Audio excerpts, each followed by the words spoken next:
12월 24일 스미타임입니다. 오늘 말씀은 로마서 16장 25절에서 27절 말씀입니다.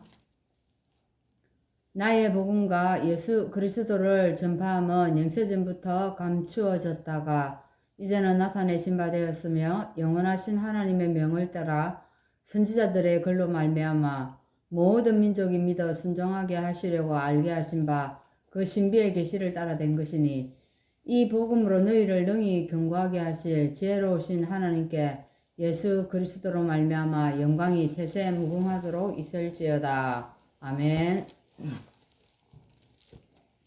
영원한 크리스마스입니다. 예, 그리스도는 어떻습니까? 예, 영원합니다. 우리의 구원도 영원한 것입니다.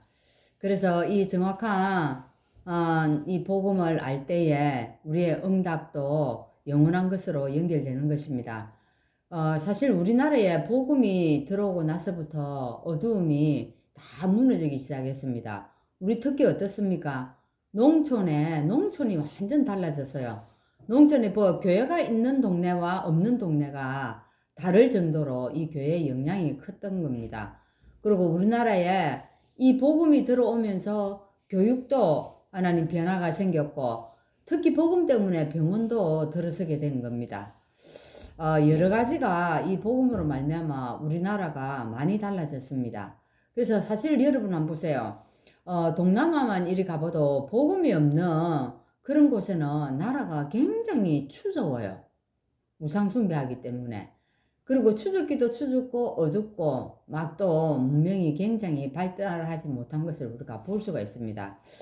그래서 정확한 복음을 알면 반드시 흑암은 무너지게 되어 있는 것이고 또한 이 복음은 무엇입니까? 빛이라는 거예요. 그래서 빛이기 때문에 우리가 그리스도를 아는 순간에 어떤 일이 일어납니까? 영적 사실이 일어나는 거죠. 사단과 이 재앙들, 이 지옥 병들이 다 무너질 수밖에 없는 겁니다. 그렇게 되니까 하나님이 이렇게 빛으로 사람들이 나오게 되는 겁니다.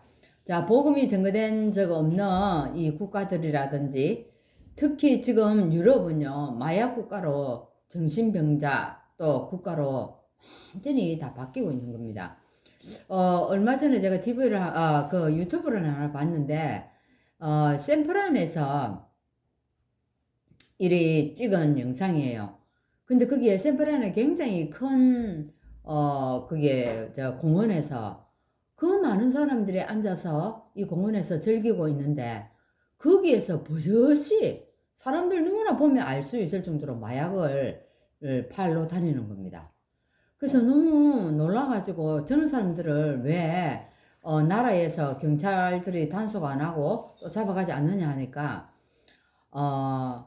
이것보다 다른 쪽에 더 일들이 더 위험하고 힘들고 또 더 급한 일들이 많이 생기기 때문에 이런 거에 신경을 이렇게 많이 못 쓴다는 거예요. 그래서 이 사람들을 통제를 하고 잡아가더라도 체벌은요, 벌은 아주 경미하다는 겁니다. 그 정도로, 그래, 샌프란 같은 경우에는 우리 세계를 대표하는 그런 회사들이 많이 있지 않습니까? 실링건 펠리, 그죠? 그쪽에 있는데, 거기 보니까요, 사람들이 이 마약에 중독되어가지고, 길거리에 널브러져 있는 사람들이 너무 많아요. 그래서, 중요한 사람이라든지 정치인이 온다 하면 그 길거리에 있는 그 사람들, 중독자들을 이제 그때 딱 단속을 해가지고, 다른 쪽으로 피신을 시키고, 막 이렇게 한다는 겁니다. 한번 보세요. 이 복음 모르고, 발전하는 그 나라들이 지금 이렇게 처참하게 무너지고 있는 겁니다. 이게 어떻습니까? 모르고 있는 거예요. 정치인도 여기에 대한 답을 낼 수가 없는 겁니다. 그래서 이런 나라들의 국력은 강해지고 또 반대로 이 복음, 그죠? 그리스도를 약화시키니까 영적 문제는 굉장히 걷잡을 수 없이 이렇게 급증하고 있다는 겁니다. 그렇다면 정확한 복음은 무엇이겠습니까? 예, 창세기 3장 15절입니다. 이 언약을 잡은 요셉과 모세를 통해서 하나님은 어떤 역사를 일으켰습니까? 예, 애국과 237 나라 5천 종족에 빛이 확 비춰진 겁니다. 영세전부터 계셨던 그리스도는요, 지금도 성육신 하셔서 십자가에 죽으시고 부활하셨습니다. 부활하셔서 지금 우리 속에 함께 있다는 겁니다. 왜요? 이분이 우리와 함께 지금 세계복음화를 해 나가고 있는 겁니다. 그리고 장차 어떻게 해요? 재림주로 이 땅에 심판주로 오신다는 겁니다. 그래서 우리가 받아야 될 가장 큰 축복은 임마누엘입니다. 매일매일 내가 어떤 상황이라도 어떤 환경이라도 그죠? 어떤 어려움 속에라도 내가 어떤 장애 속에 있을지라도 하나님이 나와 임마누엘에 하면은 아무 문제가 없다는 겁니다. 왜? 하나님이 주시는 기쁨과 축복이 있기 때문입니다. 이 언약을 잡은 다니엘과 세 청년 에스더에게 큰 역사가 일어났습니다. 우리가 다 알고 있지 않습니까? 이처럼 우리가 정확한 복음을 알면 세계 복음화의 문이 열리게 되고 우리의 업은 어제 세계 복음하는 데 쓰임 받는 거죠. 그보다 더 큰 축복이 어디 있습니까?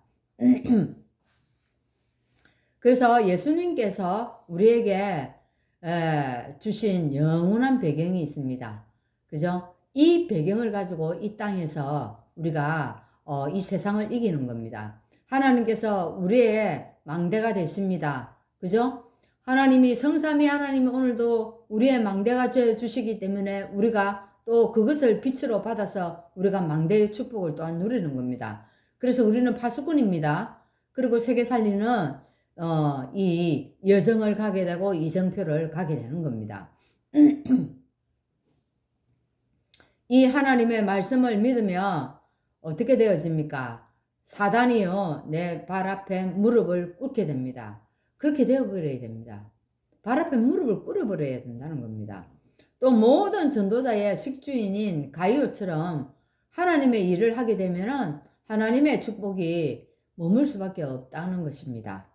그래서 로마서 16장 25절에서 27절을 붙잡으면 하나님의 능력의 시간표가 올 수밖에 없다는 것입니다. 그래서 우리가 기도를 어떻게 해야 되겠습니까? 5천 종족 복음화를 위한 음악팀을 만든다는 겁니다. 237 5천 종족 복음화를 위해서 또한 축구팀을 만든다는 겁니다. 이런 걸 통해서 어떻게 해요? 237 5천 종족 파고 들어가야 된다는 거예요. 음악을 통하여서 축구를 통하여. 지금 전 세계에 가장 많이 들어간 게 코카콜라하고 축구팀이라 그러죠. 그러니까 이것들을 통해서 축구가 목적이 아니고 음악하는 게 목적이 아니고 이걸 통해서 이제 문을 열고 들어간다는 얘기죠. 그죠? 그래서 세계 인재를 불러서 우리가 키워야 합니다. 우리 교회에 세 가지 뜰이 필요한 것입니다. 교회가 교회다우려면 가장 중요한 게 세 뜰이 회복되어지는 겁니다. 여러분, 우리 마음속에 가장 먼저 세 뜰이 회복되어지고 그걸 위해서 기도하고 그걸 위해서 나의 업이 존재합니다. 여러분, 무엇에 대한 간절함이 있습니까? 오늘 이 세 뜰에 대한 간절함을 가지고 기도하다가 여러분 업에도 그죠? 우리 렘넌트의 학업에도 하나님의 축복이 임하는 그런 시간 되기를 바랍니다. 하나님 감사합니다. 오늘도 예수님께서 이 땅에 그리스도로 오셔서 우리의 정말 영원한 이 영적 문제를 해결하여 주시고 십자가에 죽으시고 끝난 것이 아니라 부활하셔서 지금도 우리와 함께 하시면서 성삼위 하나님으로 역사하시는 하나님, 우리가 오늘도 기도하기를 원합니다. 오늘도 237과 5천 종절을 내 마음에 품기를 원합니다. 우리 교회가 이 일을 할 수 있도록 성령께서 역사하여 주옵소서. 예수 그리스도 이름으로 기도합나이다. 아멘.